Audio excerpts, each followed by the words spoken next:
La història del Diari de Barcelona no s'explica sense la decidida intervenció d'Eulàlia Ferrer i Montserrat. Eulàlia Ferrer, nascuda a Barcelona l'any 1776, filla del llibreter Josep Ferrer, i casada amb el també llibreter Antoni Brusi, el 1799, es convertiria en una de les pioneres de la premsa catalana. El Diari de Barcelona havia estat fundat el 1792 per Pablo Ausón i Lepazarán. L'any 1808, amb la incorporació de Catalunya al primer imperi francès de Napoleó Bonaparte, el Diari de Barcelona va passar a estar redactat en català i francès, i la seva línia editorial es va situar clarament en l'òrbita de la nova administració napoleònica. Però, en canvi, la parella formada per Antoni Brusi i Eulàlia Ferrer no van voler combregar amb aquest nou estat de coses. Van fugir de Barcelona i van impulsar la publicació d'un rotatiu que volia ser el contrapès ideològic del Diari de Barcelona. Aquest nou diari va ser anomenat Gaceta Militar i Política del Principado de Catalunya.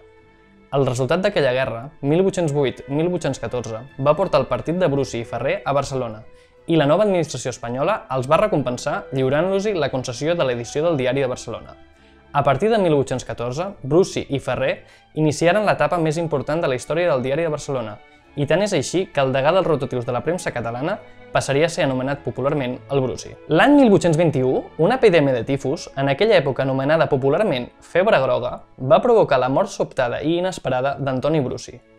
I és en aquell moment que Eulàlia Ferrer, que havia estat la coeditòria de la Gaceta des de 1808 i del Brusi des de 1814, es convertiria en l'empresària de premsa més poderosa de Catalunya.